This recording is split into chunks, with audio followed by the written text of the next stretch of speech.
Fala, gente boa, sejam todos bem-vindos ao Ed Nerd. O meu nome é Ed e eu acabei de voltar do cinema e eu assisti Homem-Aranha Sem Volta Pra Casa porque o filme estreia hoje aqui na Irlanda, que é onde eu vivo. E vocês não sabem que foi uma odisseia pra poder assistir esse filme, porque as 3 sessões anteriores a qual eu assisti tiveram um probleminha na projeção. Então todas as pessoas que compraram esse negócio na pré-venda, infelizmente tiveram que voltar pra casa de mãos vazias. E felizmente, a partir da minha sessão, eles conseguiram resolver o problema e eu pude sim assistir esse filme que eu tenho muita coisa pra falar. Como vocês devem ter reparado aí no vídeo, essa aqui é a minha análise do novo filme do Homem-Aranha com e sem spoilers. Então até certa parte do vídeo eu não vou contar nada de spoiler pra vocês, porém quando eu for abrir a minha boca pra falar dos segredos desse filme eu vou avisar. Caso você não queira tomar spoiler, você sai do vídeo e tá tudo certo. Mas antes de tudo, já sabe, cara, pega aquela teia que tá lá no cantinho do seu banheiro e coloca nesse botão da inscrição, dá um chute no botão do sininho ativando todas as notificações e por favor curtam bastante esse vídeo clicando no like, porque de certa forma é assim que vocês pagam o meu salário. E vamos para a pergunta mais óbvia. Ed, o que você achou do filme? É bom ou é ruim? E eu vou falar para vocês que o filme é muito bom e até mesmo superou as minhas expectativas. É o melhor filme do Homem-Aranha? Bom, aí a gente vai ter que entrar numa conversa um pouquinho mais longa, mas eu ainda acho que não é o melhor filme do Homem-Aranha, porque eu amo Homem-Aranha 2 lá de 2004, mas é um filme que não fica muito atrás desse aqui. Como vocês sabem, ao final de Homem-Aranha Longe de Casa, a identidade do Peter Parker é revelada e todo mundo passa a saber que ele é o Homem-Aranha. Bom, isso aqui nesse universo integrado da Marvel não seria tão ruim, porque afinal todo mundo sabe quem é o Homem de Ferro, o Capitão América, o Hulk, porém isso aqui tem implicações no futuro do Peter Parker, né, no que ele quer ser na vida dele e também dos seus amigos mais próximos. E é por isso que ele vai lá no Doutor Estranho e pede que ele faça um feitiço para que todo mundo esqueça que ele era o Peter Parker. Como a gente sabe também pelos trailers, o feitiço sai pela culatra e várias versões aí de vilões do Homem-Aranha, de trilogias, de outros filmes que a gente viu ao longo aí dos últimos 20 anos, acabam indo para essa realidade dos Vingadores e passam a caçar o Peter. E uma coisa bastante interessante do longa é que ele é um filme exponencial. O que eu quero dizer com isso? Você acha que vai ficar tudo ali no mamão com açúcar, sem muita seriedade, que é uma coisa que as pessoas reclamam nos filmes da Marvel recentemente, que não tem aquele grau de urgência, que as coisas vão dar errado, que você fica ali com falta de ar, desesperado, talvez ali tenha a possibilidade do herói não se dar bem no final, e esse filme aqui felizmente contraria tudo isso. Ele começa, como eu já disse, um filme normal, muito semelhante aos 2 anteriores, que acaba num clímax lá no 3º ato, que eu já vou chegar nessa parte. E como o próprio ator Tom Holland já havia comentado em uma de suas entrevistas, o que a gente tinha visto no trailer não foi nem a ponta do iceberg, porque realmente tem interações entre personagens que a gente nunca achou que ia acontecer e que inclusive fazem referência a toda hora aos eventos dos filmes dos outros Homem-Aranha. Outra coisa que eu achei muito acertada, que a Marvel realmente não manda bem nos seus outros filmes, é a questão da trilha sonora, porque quem ficou a cargo da trilha sonora deste filme aqui é ninguém mais, ninguém menos do que Michael Giacchino, que já trabalhou em Rogue One e Lost. Na minha opinião, um dos 5 melhores compositores de Hollywood na atualidade. Então o cara realmente consegue fazer aquelas trilhas épicas que você vai querer colocar aí no Spotify e ouvir tudo. Outro ponto bastante forte do filme é a atuação. A gente sabe que esses atores são muito competentes, eles vinham desempenhando bem os seus papéis nos filmes anteriores, mas nesse aqui tem uma coisa de drama que realmente puxa mais o ator, que exige mais deles, e eu posso dizer que eles realmente entregam. Sobretudo o ator Tom Holland, que tem que encarar um Peter Parker passando por altos e baixos e bota baixos nisso. Além de tudo, a gente tem que lembrar que um filme da Marvel sempre está conectado aos seus próximos projetos, e com esse filme aqui não é diferente, porque ele introduz a questão do multiverso e a gente sabe que vai ter muito fanservice pela frente, especialmente em filmes como Doutor Estranho no Multiverso da Loucura e também na próxima temporada de Loki. E referente a isso, eu ainda pretendo lançar um vídeo contando o que acontece nas cenas pós-crédito, porque afinal a gente tem 2 cenas, e também das implicações que isso vai causar no universo compartilhado da Marvel. E mano, tá top demais, vocês mal podem esperar para ver o que vai acontecer. E para finalizar a parte sem spoilers, todo mundo reclamava daquela questão do Homem de Ferro tá sempre envolvido nos filmes do Homem-Aranha, ele tá presencialmente ali em De Volta ao Lar e também o seu próprio óculos com toda a tecnologia Stark no filme sucessor Longe de Casa que a gente assistiu em meados de 2019. E todo mundo realmente reclama, eu também acho muito chato o Homem-Aranha depender de outra pessoa pra mostrar sua genialidade, que o cara não consegue construir o seu próprio uniforme sozinho, ele não consegue parar de falar Sr. Stark toda hora, realmente é irritante. Eu fico muito feliz porque nesse filme aqui eles deram um jeito de ajustar isso e o Tony Stark praticamente não é citado no filme. E se tem uma frase que resume muito bem esse filme, é que com grandes poderes vem graves consequências. Então já sabe, cara, vou entrar na parte agora com spoilers, sai do vídeo. Se você não liga pra isso, fica aqui porque tem muita coisa pra falar. E agora a gente vai começar com a pergunta mais óbvia. Os outros Homem-Aranha estão no filme? As versões do Homem-Aranha de Andrew Garfield e de Tobey Maguire estão no filme? Sim, eles estão no filme e a interação entre os três Homem-Aranha é magnífica, cara. É uma interação assim que a gente poucas vezes viu acontecer no cinema, de personagens que a gente gosta, que não tinham jeito de se reunir, mas que a Marvel e a Sony fizeram acontecer. E cara, é incrível as referências aos filmes que eles passaram, a parte dos vilões e obviamente o lançador de teia, porque tem uma parte lá que o Tobey Maguire dispara a teia e o Tom Holland e o Andrew Garfield, as versões do Homem-Aranha deles, ficam olhando como é que você fez isso sem o lançador? E fica aí uma piada que é meio recorrente no terceiro ato do filme. O Andrew Garfield eu não achei tão velho, né, visto que já se passaram aí 7 anos desde a última vez que ele interpretou o papel. Já o Tobey Maguire realmente dá pra ver na cara dele que ele está bem mais velho. Talvez tenha sido uma decisão do próprio time criativo, dá pra você ver a marca de expressão do Tobey Maguire nos olhos. Realmente eles não quiseram usar aquela tecnologia para rejuvenescer o ator, que foi a mesma tecnologia que eles usaram no ator Alfred Molina para trazê-lo de volta como Dr. Octavius nesse filme. O que eu acho que é uma decisão acertada, porque faz sentido cronológico, já que essa versão do Tobey Maguire que a gente vê realmente é do futuro, já passou por muita coisa, ele já tá num relacionamento duradouro lá com a Mary Jane, ao contrário do que os vazamentos diziam, não fica sugerido que ele tem um filho ou uma filha. O que ele diz pros outros dois Homem-Aranha é que ele deu um jeito de equilibrar a vida dele de herói com a vida dele de casado, e que o Homem-Aranha de Andrew Garfield não deveria desistir depois dele ter perdido a Gwen, de desistir de ter uma família, porque isso é possível, por mais que seja difícil ter a vida do amigão da vizinhança. E também a gente tem a revelação do que acontece depois dos eventos do espetacular Homem-Aranha 2, quando a Gwen morre. Isso aí é citado no filme. E o Andrew Garfield, eu vou falar o nome dos atores porque realmente se eu falar Peter Parker a gente não sabe de qual que eu tô falando. Então o Andrew Garfield revela que ele se dedicou à vida de herói, de vigilante, depois que a Gwen morreu, e que isso deixou ele com muita raiva e que fez ele tomar atitudes erradas, porque ele se tornou um cara violento no final das contas. Mas aí vocês estão se perguntando, quanto tempo que os dois têm de tela, o Tobey Maguire e o Andrew Garfield? Bom, eles têm cerca ali de 1 hora de tela, a partir da metade do segundo ato até o final do filme. Eles estão presentes, eles aparecem bastante, tanto quanto o Tom Holland, mas esse filme aqui acaba sendo sim do Tom Holland, porque é a história dele e dele se tornar o verdadeiro Homem-Aranha, porque essa trilogia pra mim funciona como uma trilogia de origem, mostrando como que o cara que já lutou com o Thanos num outro planeta pode voltar a ser aquele cara normal que tá com problema financeiro, passando por dificuldades, que ele não consegue ter um relacionamento amoroso. E realmente eu acho que a partir do filme 4 vai ser o Homem-Aranha que a gente sempre quis ver. Outra coisa que vocês devem estar se perguntando é aquela comentada participação de Charlie Cox de volta ao seu papel de Demolidor, que a gente viu sendo introduzido lá nas séries da Netflix. E aí, ele tá de volta ou não? Sim, ele está de volta, mas em apenas uma cena, tá? Ele participa ali, cara, a cena deve ter por volta de, sei lá, uns 3 minutos. É bem rapidinho mesmo.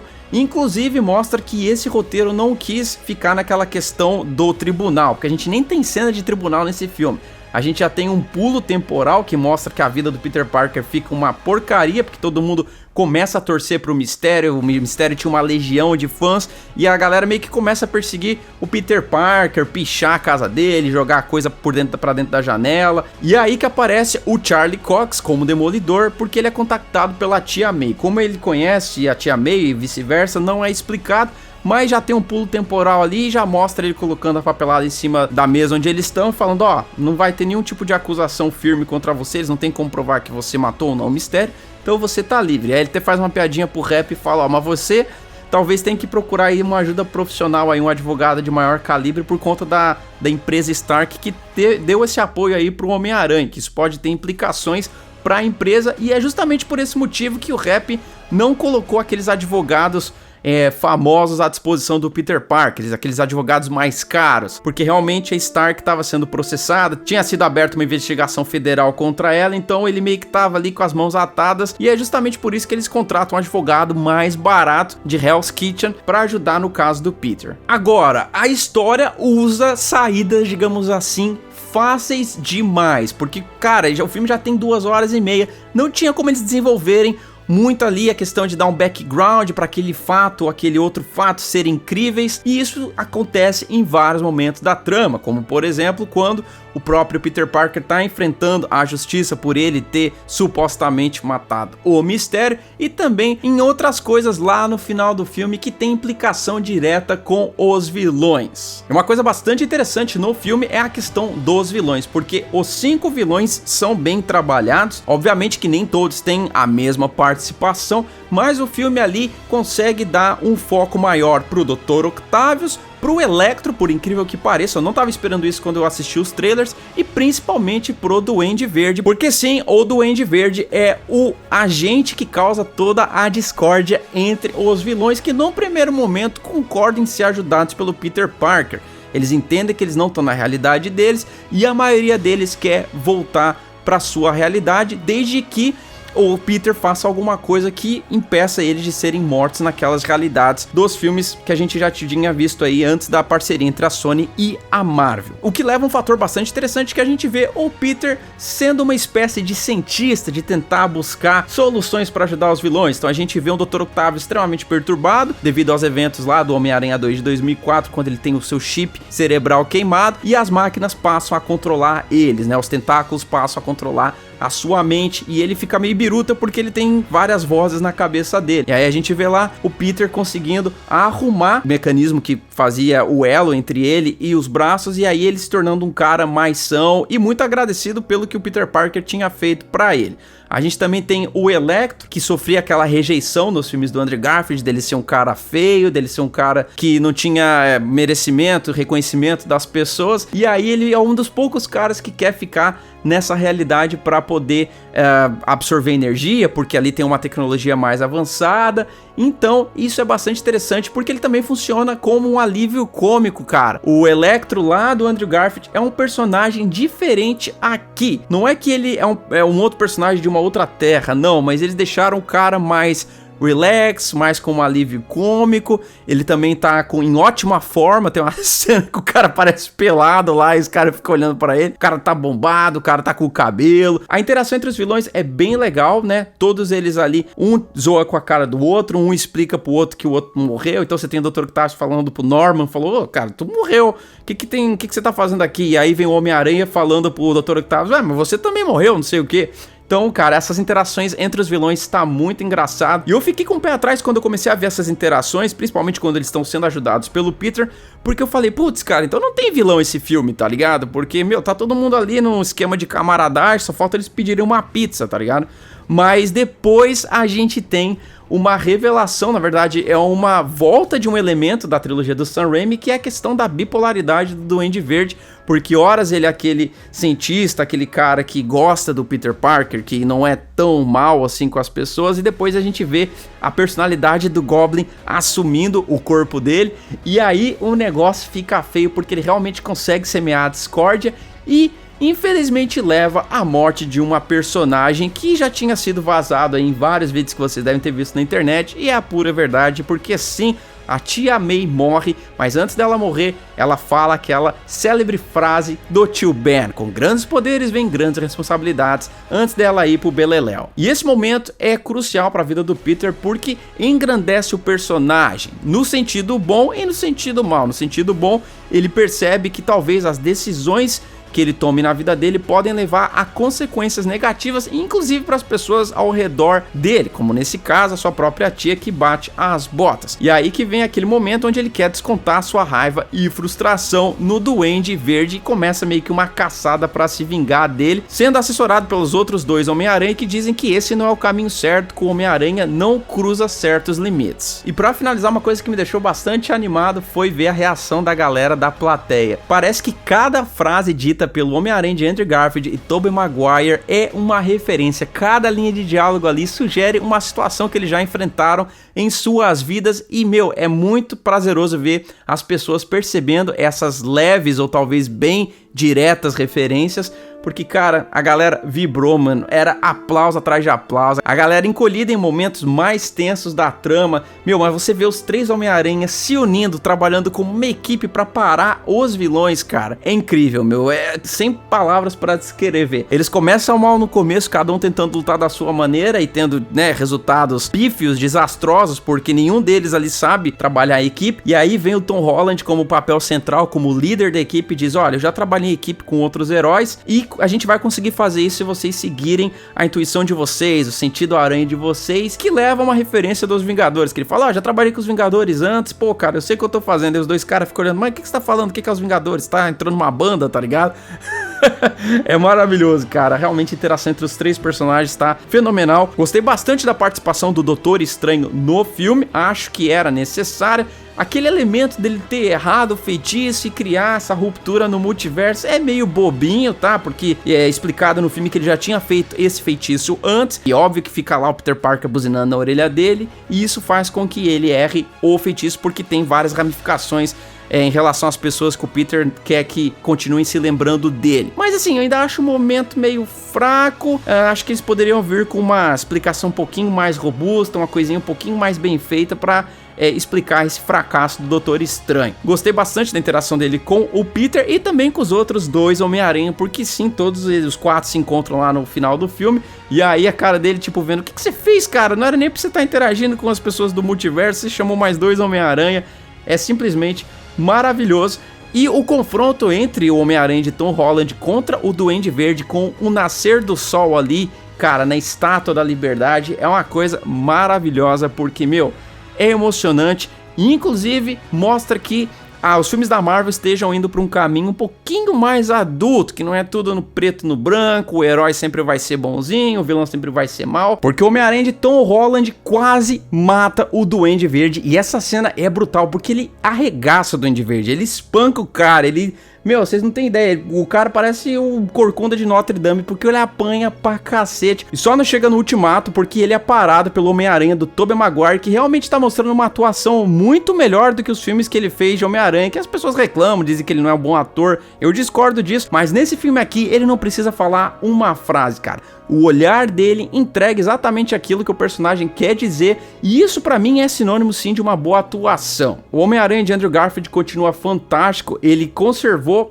aquela questão do humor, realmente ele é o Homem-Aranha mais zoeiro, especialmente quando ele tá lutando contra os vilões, e ele é o Homem-Aranha que leva as coisas de uma forma mais leve, sem tanta carga dramática, exceto pela parte da Gwen, que tem uma cena, cara, que essa aí realmente é maravilhosa, que ele aprendeu a corrigir os erros do passado, porque não é o Homem-Aranha de Tom Holland que salva a MJ quando ela tá caindo lá da Estátua da Liberdade, mas sim o Homem-Aranha de Andrew Garfield, que consegue pegar a menina no ar e dar uma atuação pra gente também, que ele não precisa dizer nada, mas dá pra ver que o personagem passa toda a emoção, porque ele realmente conseguiu se redimir do seu erro, que levou a sua amada lá no espetacular Homem-Aranha 2. Bom, galera, eu sei que eu já falei demais, eu espero que vocês tenham gostado do vídeo. Vão assistir esse filme o mais rápido possível, porque tem muita coisa que eu não falei, e eu tenho certeza que vocês vão pegar várias referências. Eu vejo vocês no próximo vídeo e valeu!